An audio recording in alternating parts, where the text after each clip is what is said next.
Good afternoon and welcome to Body Slam Your Ears. And remember, don't forget to subscribe to NYC Demon Divas YouTube page. But I just want to say something to you, Issa. You owe me an apology. Oh, I'm sorry. Wait. No, you owe me an apology. Wow, excuse me. Folks, that's today's topic. Bully Ray demanding Mr. Jon Moxley give us an apology. The fans, the AEW Nation, an apology for not being around for a little while. Issa, first off, how you doing? And what do you think about all this? I'm pissed off. I'm pissed off about it. I honestly thought that promo by Moxley is probably one of the best things that we've seen because it's real life stuff. You know, remember when Roman Reigns came back from leukemia? Like, I never in a million years thought, damn, I wish Moxley would come back. Why did he have to have real life issues? No, the whole time he was gone, I was just hoping that he's getting better and take the time that he needs. If he needed another 3 months, I would have been fine with it. I don't understand where he's getting that mentality where I actually felt last night we all came together as a community. Wednesday night, being proud of Moxley and seeing him being back and he looked healthy. Like, why do you have to ruin this moment, which was awesome? You know how rarely we all come together in wrestling. Oh my. You know, like it just happens so rare. So why do you have to like ruin that moment of everybody just being? I think the last time that I saw everybody being like in agreement of something was unfortunately when Brody Lee passed away. I feel like we all put everything behind us just to watch that tribute show and be emotional together. I felt a similar energy on Wednesday with everybody being happy to see Moxley back and healthy. Why not give him props? You know what I mean?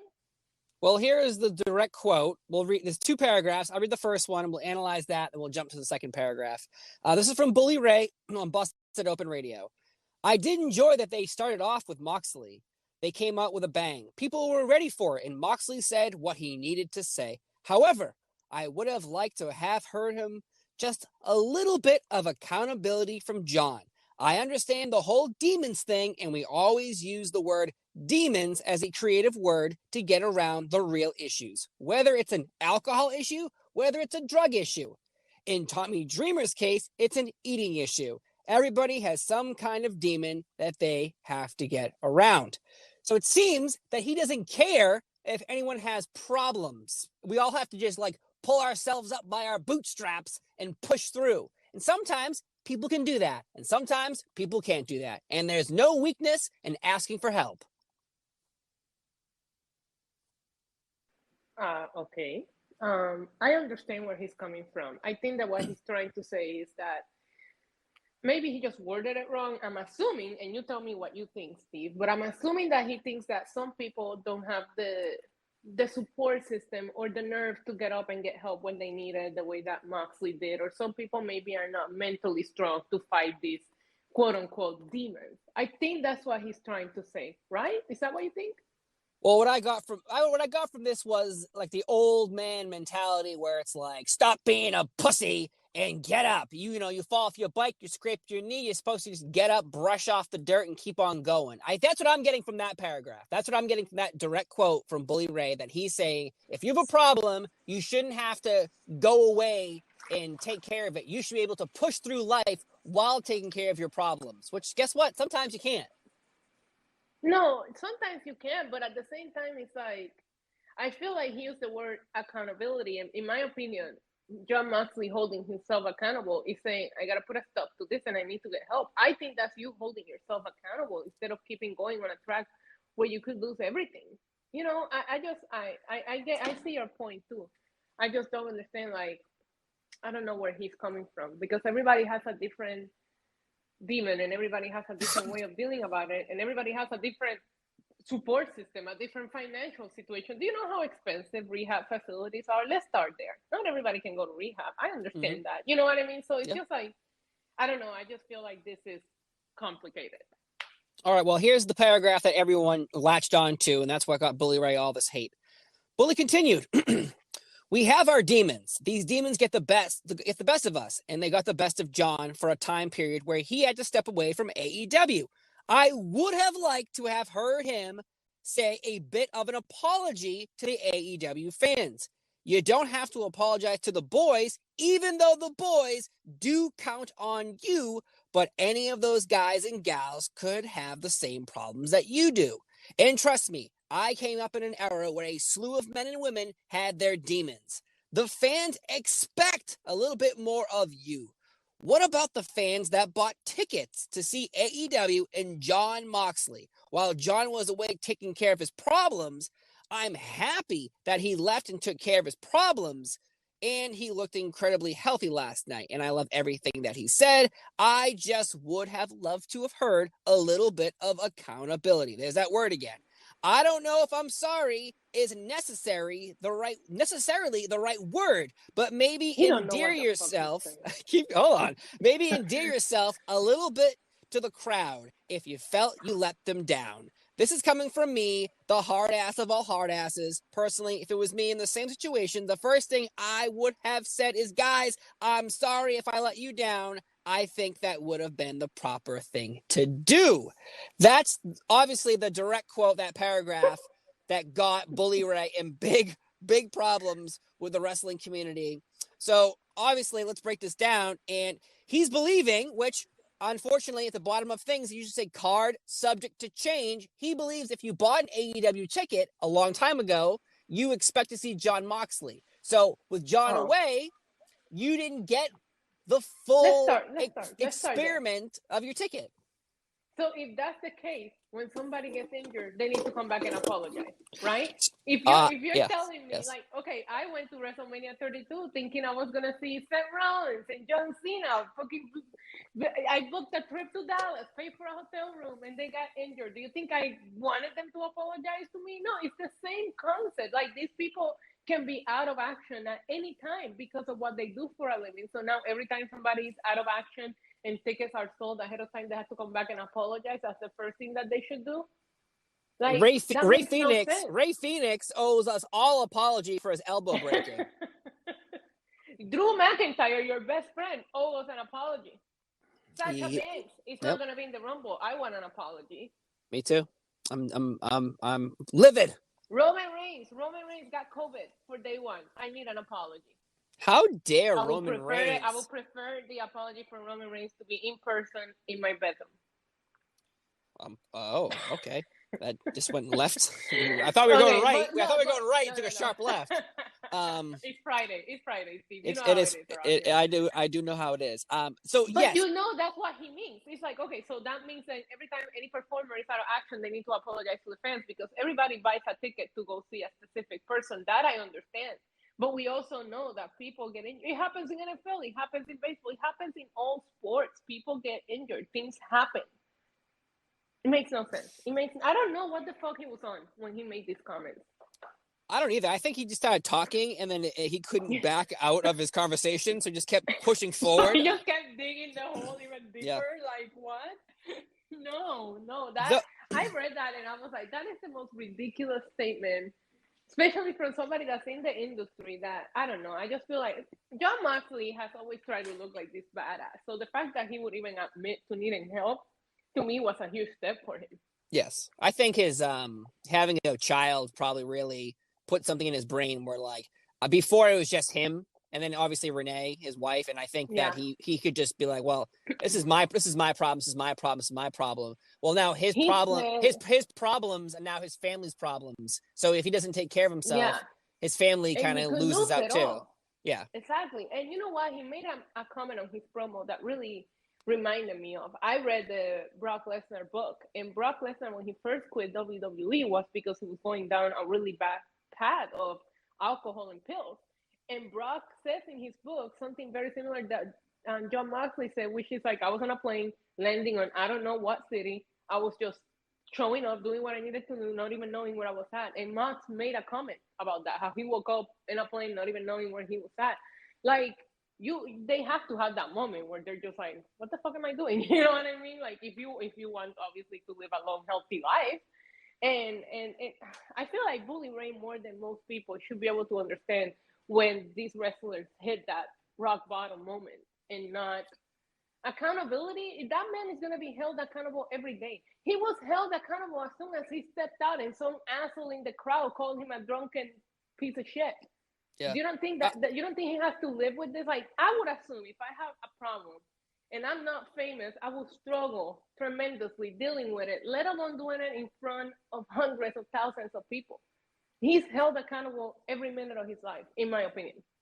Well, especially being a celebrity, he's obviously in the limelight. So no matter what he does, even if he disappeared for a month and he never announced that he was going to rehab and they didn't announce that, people would have been slooping around trying to figure out why he's not around. Is he injured? Is he him and Renee having marital problems? It would have been a million things and a million rumors that came out. Though I think one of the big quotes of this Bully Ray thing jump out at me is you don't have to apologize to the boys, even though the boys do count on you, but any of those guys and girls could have the same problems that you did. So really he's saying, like, don't apologize to them because they have their own problems too, but they're not pussies like you, Moxley, who decided to step away. That's what that really jumps out at me as something where he's just like, then he makes it about himself. And trust me, I came up in an era where a slew of men and women had their own demons. Yeah, Steve Austin was drinking every night. Every night.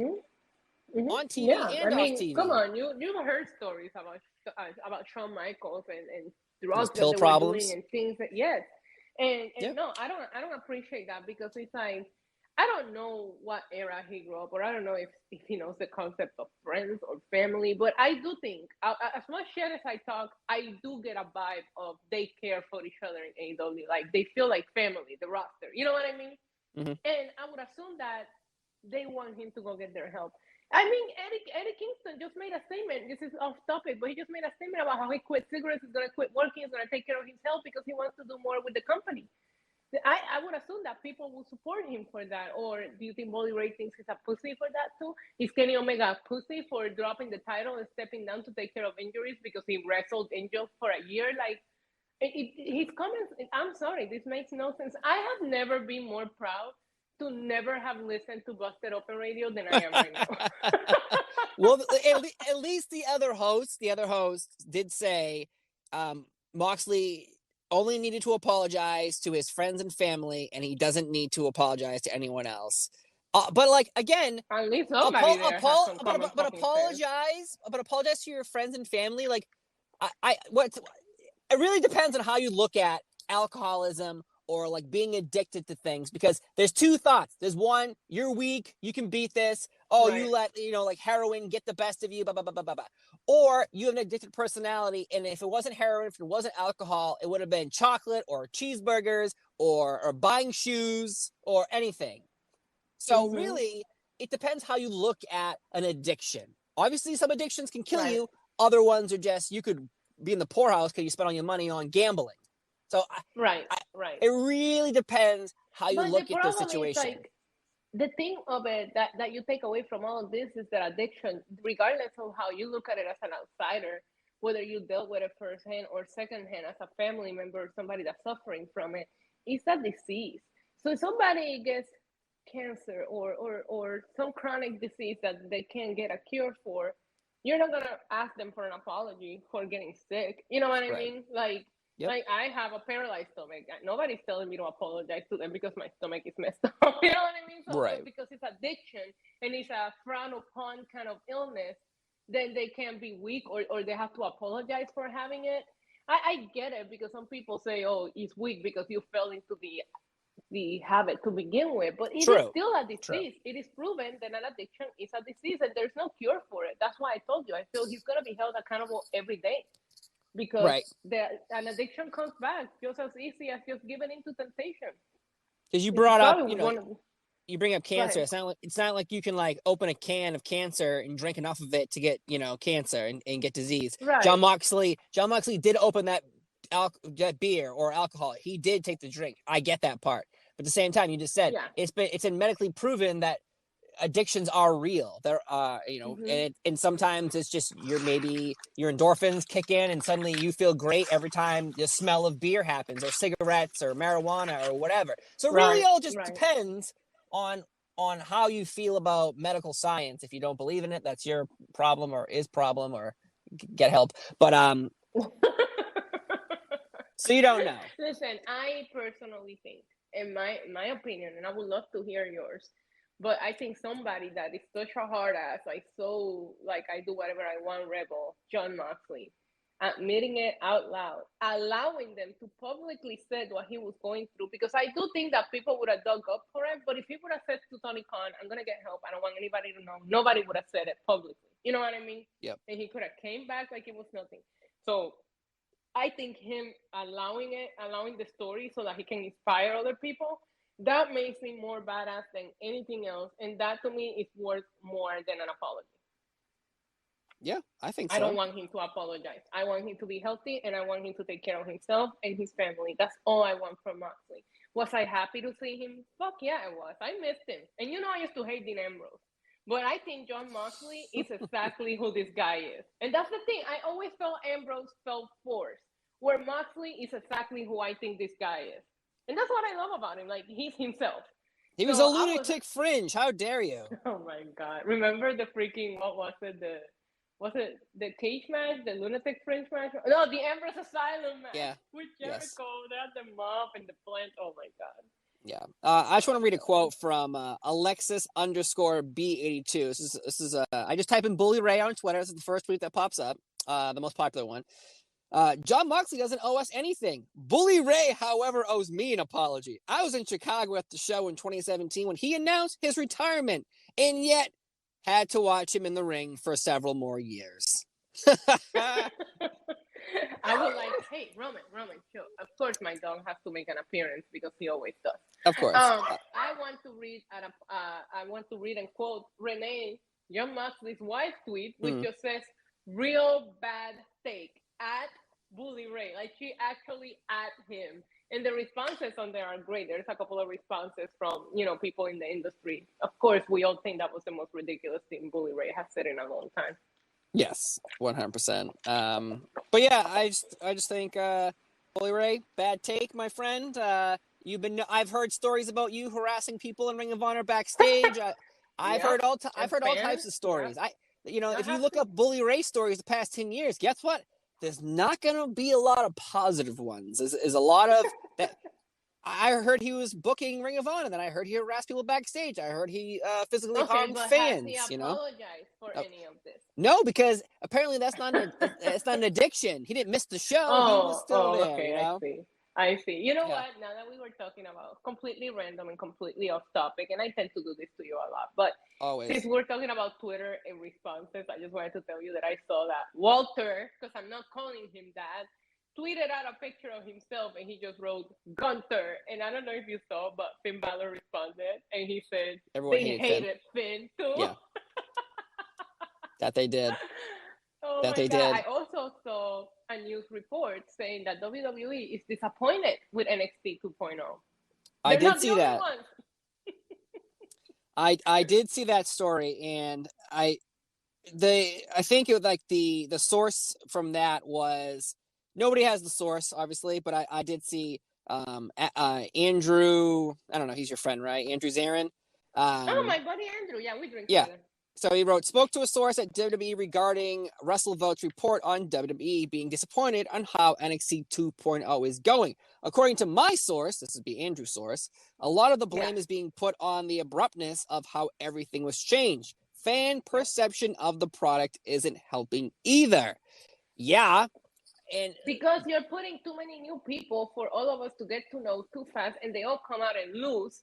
So it's like you can't even get invested. It's messy what's going on with NXT. I also love how you refer to everybody as my friend.